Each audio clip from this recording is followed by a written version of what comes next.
On today's episode of Rooted in Retail, I am joined by my new friend, Michelle Sherrier, who is the owner of MC Design Collaboration and the host of the Retail Horror, an awesome podcast that you should absolutely check out. Michelle and I both spoke on a webinar panel last year, and I feel like we just instantly hit it off. She has so much retail experience, visual merchandising experience, such a creative mind. I love how her mind works and just the visions that she has for these stores. And you get a little piece of that on today's episode. Michelle shares a common mistake that a lot of retailers are making with their merchandising. She also has a great tip that I think could instantly increase your sales. In fact, several of the tips today could. So make sure that you are paying attention. You might even want to take some notes. She also shares some interesting ideas to level up displays and designs, add texture, make it more interesting. And we cover so much more. This episode is filled with so much merchandising value. I know you're going to love it. Let me share a little bit more about Michelle. With over 40 plus years in the retail industry, including owning 3 stores at the iconic Fred Segal Santa Monica to heading up visuals in the Santa Monica Anthropology, Michelle has done just about every job that retail has to offer.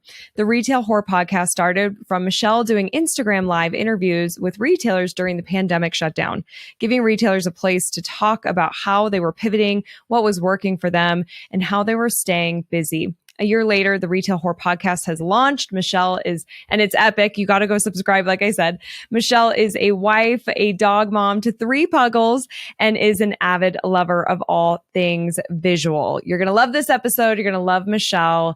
And before we dive in, let's hear a message from our sponsor, me.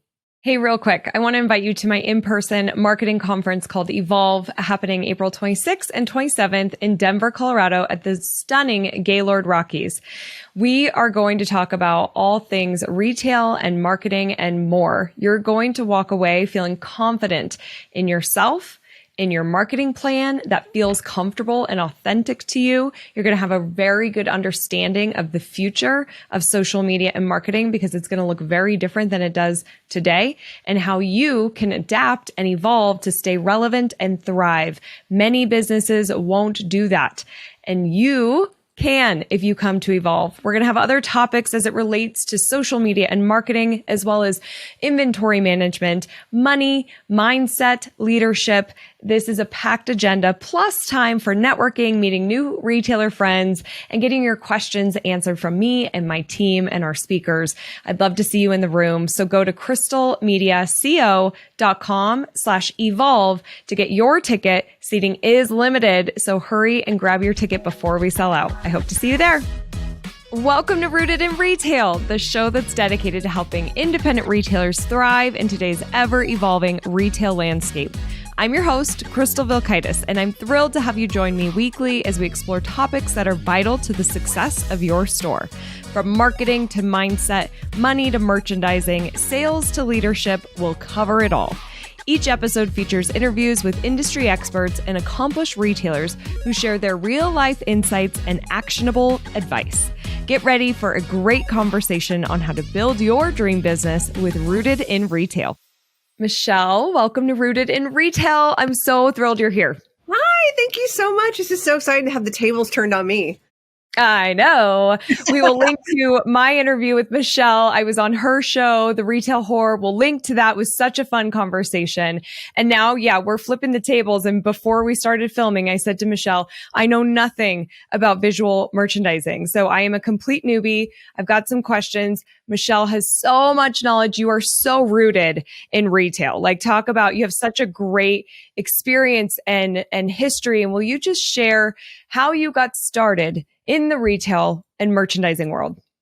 Well, for retail, it started with my parents got divorced when I was really young. So we were raised in Manhattan Beach, and it was a different Manhattan Beach than it is now, but it's still, it was still a beach community. And, my mom tried to keep up with us, keeping everything, the OPs, this, that, to a point. And I think I was 14. She said to me, "You're not sitting on your ass again this summer. You're getting a job." And she literally drove me to the Manhattan Village over here. And I started working at the Wet Seal. And that was my first job. And then visual merchandising, really, I had stores at Fred Siegel in Santa Monica, and I did merchandising there, but really it really changed because I lost my stores during the Northridge earthquake, and I went to anthropology, and that's really where the visual merchandising and the business part of it, because I had already known the business of retail from Fred being my mentor and having stores there, but really the eye-opening of aesthetic and business balance, because at the end of the day, if it doesn't sell, it doesn't matter how good it looks. Right. I love it. Okay. So anthropology, which is obviously, I mean, I feel like they really set the bar from a visual merchandising, at least from me, newbie. Like I feel they're incredible. And I actually use them from a marketing standpoint because they really know their customer. Like they know exactly who she is and how to cater to her, how to buy for her, how to have experiences for her. Where on average, customers of anthropology, I read, stay a lot longer in those retail stores than normal because of what they've created. What are some of the things that you learned doing that and that you loved in that position? I mean, I feel like that would have been so incredibly fun and creative. It was dreamy. Oh, they are like what you were just saying about who their customer is. They are, and this is one thing I talk about a lot to my customers is storytelling, and they are experts at storytelling, and merchandising is storytelling. And before we did big shifts 4 times a year, and they would send out a packet. It was like before everything was on digital, but it was like a giant FedEx box, and it had all the tears of who this was. So one of the concepts was Odile, and Odile was a tiny little French woman that they found in the countryside that they sourced quilts from. And she had them in their house, and her house was layered with the old style stucco and the layers of the yarns and the fabric she uses and the candle lit and the smell of her cooking in her store. And so when they put the packet together, this is what your room is supposed to look like, because we all had to divide it out. These are the elements that need to be in it as far as visual. There are the non-negotiables that you cannot do and you have to have. Here's are your SKUs that belong in this. So Odile was the bedding and housewares like knobs, hardware. So it was this beautiful combination of different items from different categories, and they created the whole story around her. And this is what your not boundaries, but this is what your outline is, and now you guys kind of take it to the next level. And that was still to my favorite thing, and that's still now what I do, not to that depth, but going through with people, and it's like, okay, who lives here? What is she wearing? What is she eating? What is she, holiday? I mean, all of that is so important. And that's really what makes that store so incredible. I love it. That had to be incredible. Now, do you feel like retailers, like your mom and pop indie retailers, do they know how to visually merchandise? Are they just trying to figure it out? I feel like some probably have this vision and it can come natural to them. And it's kind of this creative outlet of how to design the store. But do you find in your experience that most people know what they're doing, or are there a lot of mistakes made? It's funny. There's 2 different styles of merchandising. There's lifestyle, which is anthropology, where who lives here? This is her table that she set. And then there's like general store, general gift store, where it's departmentalized. Here's our personal care. Here's our candle section. I prefer the lifestyle. So it just depends on which stores. I think the biggest mistake that some people, it's not a mistake, it's a hurdle that I think a lot of people have a hard time getting over, is your merchandisers are silent salespeople. Like how they set it up. For myself, I have loss prevention things that I have to be aware of. I have how many SKUs are going to be here. We have things like add-on sales. Like I just set up a store today, and pantry is huge. So she just had these beautiful foods come in. So all the salts had salt pigs merchandised next to them. The jams had little jam jars, and we merchandised spoons with them. And, that's what a merchandiser does. And they walk away, and that what they said is still telling a story, and that's what's helping sell. And I think a lot of owners get caught up in what the cost is going to be of having someone from the outside. And then you get caught up in not the ego, but it's your store. You own it. You've been doing it forever. And sometimes you have to get out of your way, especially if your store's stagnant and it's like, it looks the same. You've done the same display. You can't see past what things look like anymore. You keep putting with the same thing. So your customers notice that. And then it stops selling because it's like, oh, it's the same thing.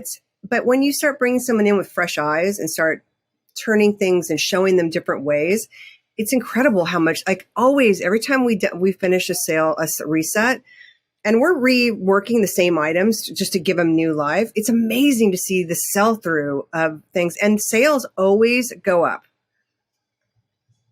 I'm not surprised. That Fred, freshness.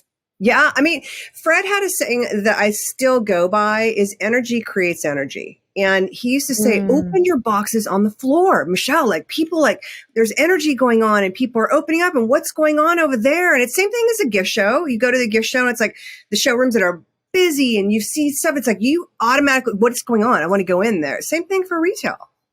Yeah, totally. And that's great social media content too. I feel, just start filming that and showcase what's coming in. I love that energy. That's so good. I feel too, I'm glad that you said that. I mean, it's hard to see the picture when we're in the frame. I say that a lot. And I just imagine, it's hard for me. I'm a marketing company and sometimes I have a really hard time creating the copy and communicating in marketing.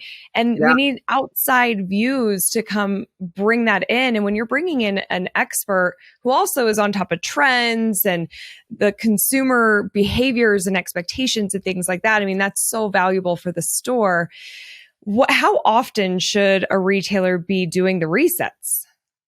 I mean, big ones. I used to go into stores and I used to upturn them like every month, but it becomes like you make it too challenging for customers. It becomes like an Easter egg hunt. I was here last week. And so now we really do quarterly big, like tomorrow I'm flying up Saturday to one of my accounts in Morgan Hill, and 4 times a year I go in and I literally change every single section. So it's really impactful when it's great because she closes for 2 days. So it's like, no one does that. So it's so nice to feel like you can really do a lot of turns when the doors close, but I don't suggest that. But, 4 times, but it's like really impactful. And there's big, like I move furniture. I mean, it's Anthropologie style moves, but for everyone else, it's like, some stores I'm in there every 2 weeks, depending on how much volume they do. I don't do big flips. It's more for maintenance because they don't have a merchandiser there. That I'm one of my accounts. Like I design the store, I set the store, I do the buying with them,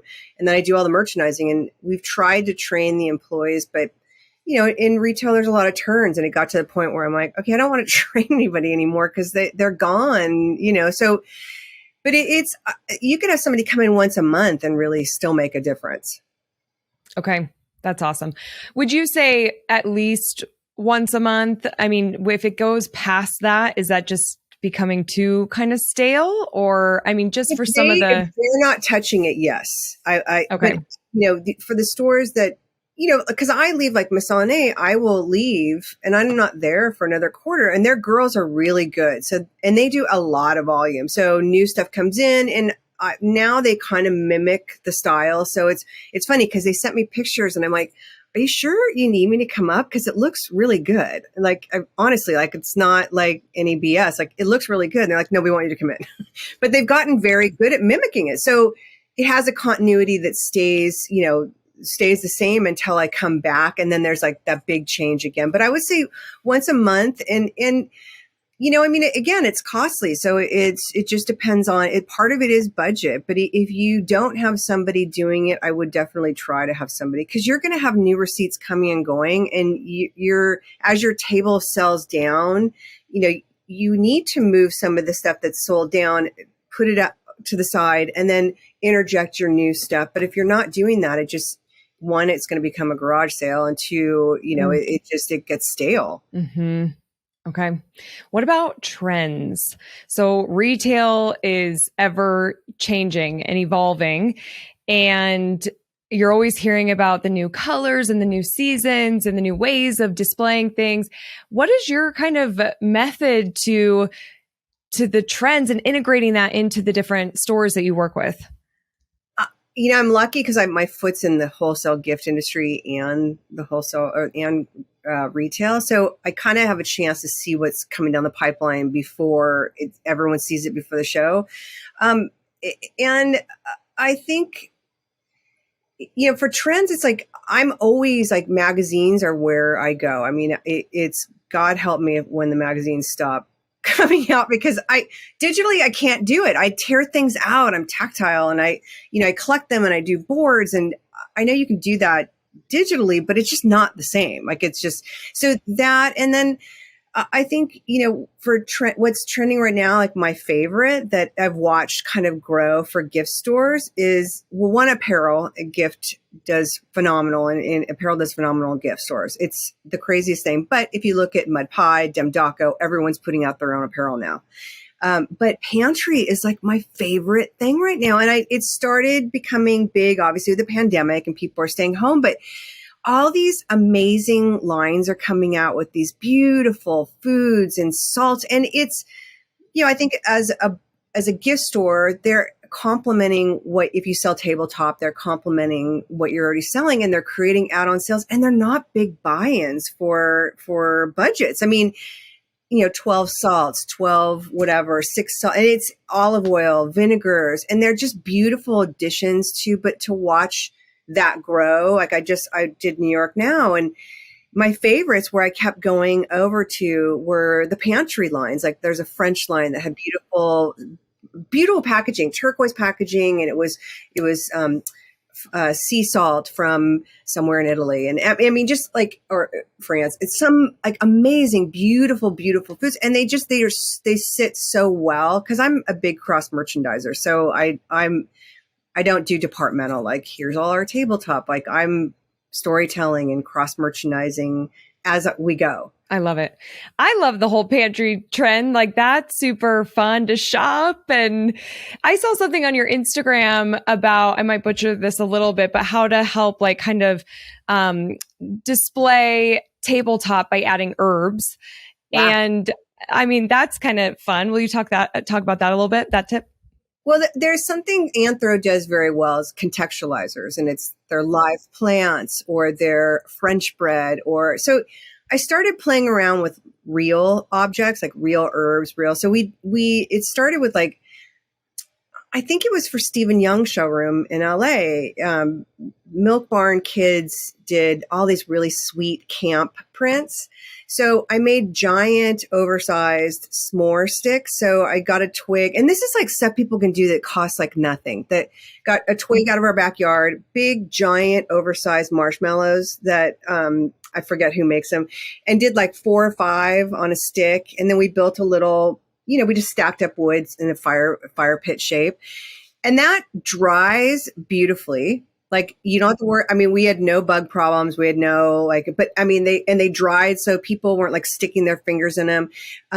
Fresh herbs are like one of my favorites, especially for when you're dealing with tabletop, because you can't really, most stores don't have samples of the like truffle salt or a rosemary rub, so having that there next to, something that has that fragrance in it, just kind of, again, it's a lifestyle. It just kind of gives that, you see the smell, it dries beautifully. It gives that texture and green and something other than like, all glass jars and all ceramics where it's all hard. It gives it a bit of softness, and it gives that color and the smell. I love it. That might, so I have a tough question. Maybe this is a very easy question. Because you've done so many displays. I mean, do you have one for you that's like your all-time favorite that just you absolutely loved? Can you pick one? Gosh, I don't know, because so the last show, my favorite again was Milk Barn. Stephen Young he's been in retail and wholesale forever, and he has a very big collection. If anyone has been into this Los Angeles showroom, very large collection of vintage items. Like we have most of the publishing companies, and all the cookbooks are all for each publisher all together. And he has a giant bread knife that hangs above, I think it's Chronicles cookbook section. And so there were stools from some vintage store of these like sheep, like full size sheep that that people used as stools. They're so funky. And they've gone around with that. So when we did the LA, we took them out of the LA showroom, we sent them to Vegas. And so Milk Bar and I hadn't seen what the new prints were yet. So when we got the prints, I'm like, oh my God, they're farm. That's where we're using the sheep. So we had these big giant sheep and these tiny little mannequins. And then I went and took it a next step forward because one of the prints was like carrots and lettuce. So I went and found faux lettuce and faux carrots. And, so the mannequins we use have arms, which I highly suggest if you sell babies, get the ones with arms, because if you sell plush, you can put plush with it. You can put a blanket with it. Again, that add-on storytelling. So all the mannequins have like a big head of lettuce in their arms, and they're on grass with these stupid sheep. I mean, it was one of my favorite. And we did lemon trees. So it had that lushness and storytelling, and it works so well. I was so happy when I saw the patterns because you're kind of doing display ideas, and sometimes until you get the prints, you're kind of guessing on like what you're going to show. Right. That sounds incredible. I love it. What a vision. You've mentioned add-ons a few times, and from my years of retail, I worked at a bra pantyhose store, Legs Hanes Valley Playtex, and I remember we would get these kind of packets in, like you were saying, for the impulse section as people were waiting in line to check out, and that felt like we were changing that very, very frequently, and so. For add-ons, would you consider, again, this is a very basic question, are add-ons the same as impulse is question one. And two is, what would you recommend? Do you have some go-to tips for retailers to help them increase their impulse purchases? Impulse to me is more like Sephora, and you're standing in line and it's all like minis. Also because impulse to me is less expensive. Like you don't have to really like worry about, now I'm standing in line, I've got $400 of whatever in my hands, and like, oh, these little $5 this and that won't matter. I'm just going to add it too.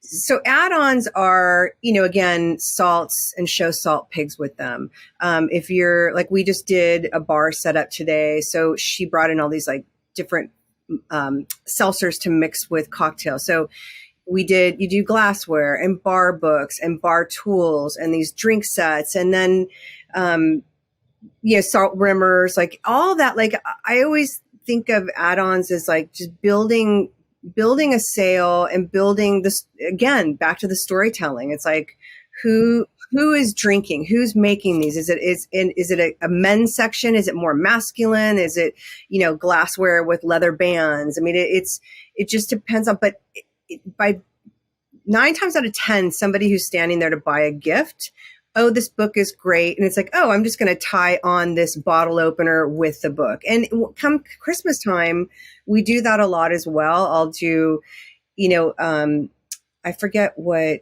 it was, but we took they were black box candles, and we did red gross grain ribbon around them. And then they had little tiny match strikers, and we tied on the match strikers along with it. And you didn't have to buy them with it, but it was like no one thought about twice about like, I don't want the matches. And it was like, it bumped up the sale another $20. And it's, again, like I think if you're merchandising in a lifestyle, it's a lot easier to do that. But I certainly think in personal care, you could do a run of Mistral soaps and do a stack out of soap dishes. Do a jar full of scrubby things and show it with the bath gel. And that's the same. And you can do that departmentally. Okay. Does that answer the Perfect. question? Makes sense. Absolutely. Yes, it does. Yeah. Well, and I guess, what do you think? So is impulse, it's not necessarily right for every store, I feel like. I mean, does every store, again, very basic questions here because I'm so new to merchandising, but would you recommend that every store, I feel like yes to the add-on, that makes so much sense. And then should every store also have the impulse section? I mean, I think at the cash register is usually what everyone considers impulse. And it's usually, it's a fine line because I just had a call yesterday with one of my stores, and they're like, oh, we've been putting this at the cash app, and we're putting this at the cash app. And I'm like, hold up, how much is at the cash app now? It's like, oh, well, we just keep adding to it because it all sells there. It's like, yes, it will always sell at the cash register, but what happens is it becomes it makes my stores crazy when I use this term, but it becomes garage sale like because there is so much. But I think it's great, like lip balms, like little pickups, like one of my stores has little astrology rings at the cash wrap. It's also because of loss prevention thing, so it makes it a lot easier to keep it there. But they'll switch out like their monthly. They'll have always like their lip balms in this little tiered rack, so it keeps everything kind of contained. And then they switch out different things, like there's Rock Paradise store will switch out the astrology. So the month of whatever sign it is, they'll show one of the books, they'll show a crystal that you would do it, and they'll show like one of the candles. And it's like, that sells all day, every day, but it's constantly in rotation. It's not the same. Just keep adding it, because it will sell at the cash wrap 100%. But you want a bit of calmness, and you want to be able to have where somebody can still pick through things, but it's not standing there like, what am I looking at? There's just so much here. Exactly. Well, I have so been at those stores where it's very overwhelming, and sometimes you're like overstimulated. Like, where do I look? There's so much going on here.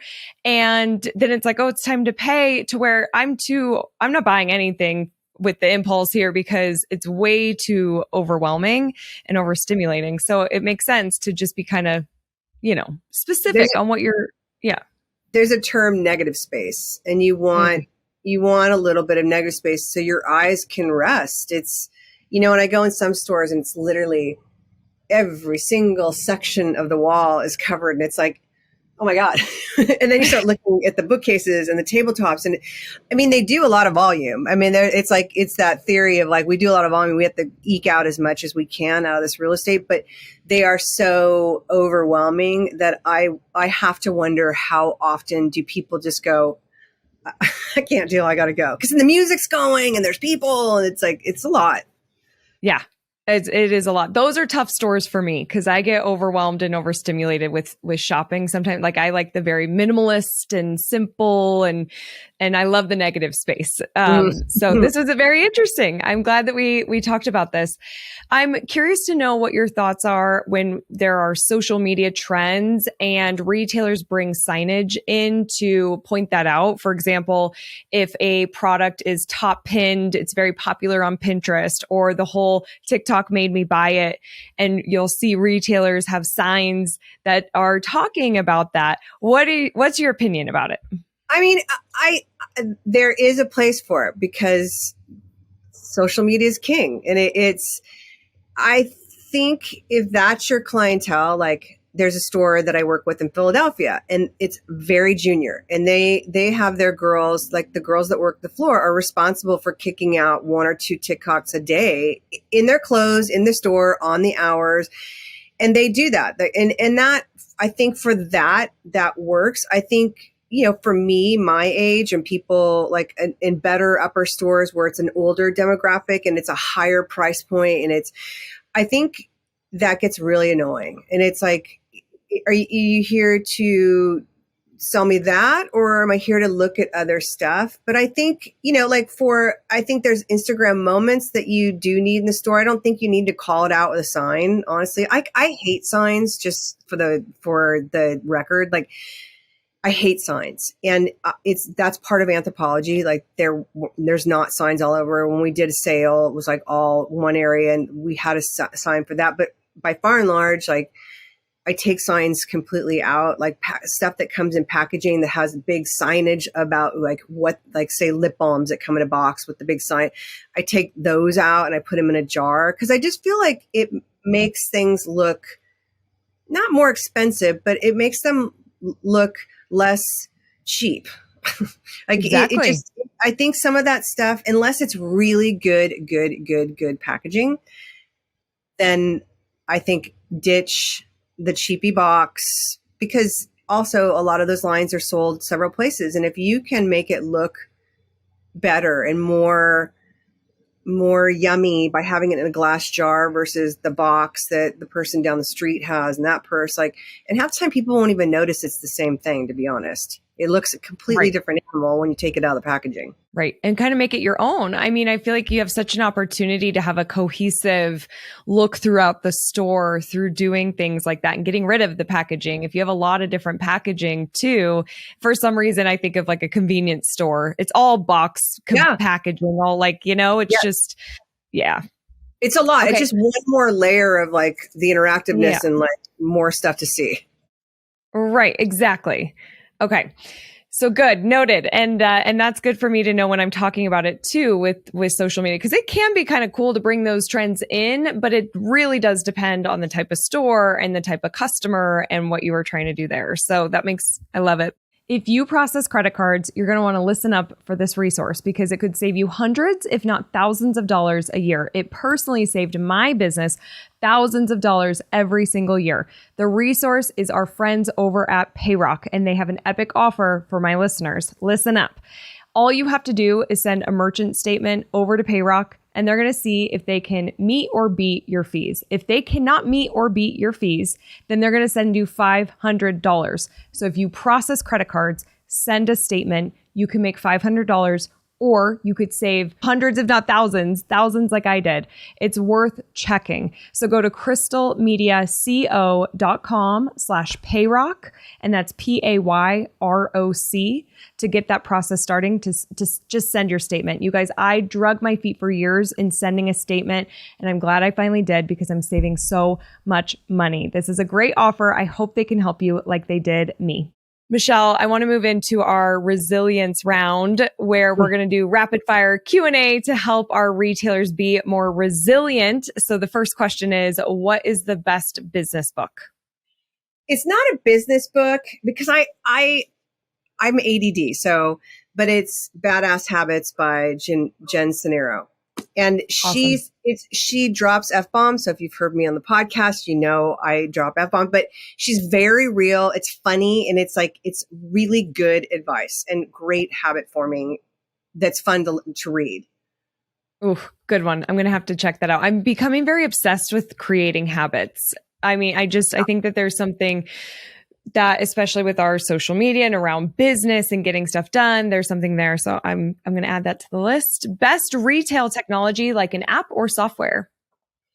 I don't have an app. I do. We have somebody that we interviewed that I think is brilliant, that I think more stores need. Is like, not a lot of stores know what their open buy is. It's frightening to me that they just go to the show. They don't go any reporting. They literally are buying what they want, which is great. But I think that the ones who make a lot of money use an open to buy person.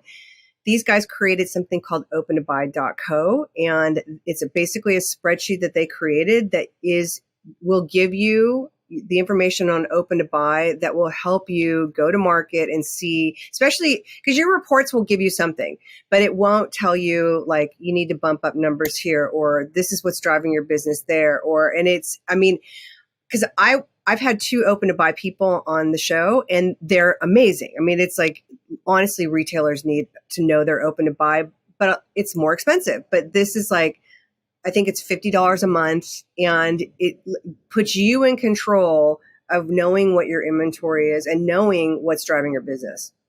And that's open-to-buy.co? Yes. Awesome. We'll link to that. How do you keep up with the ever-changing retail landscape?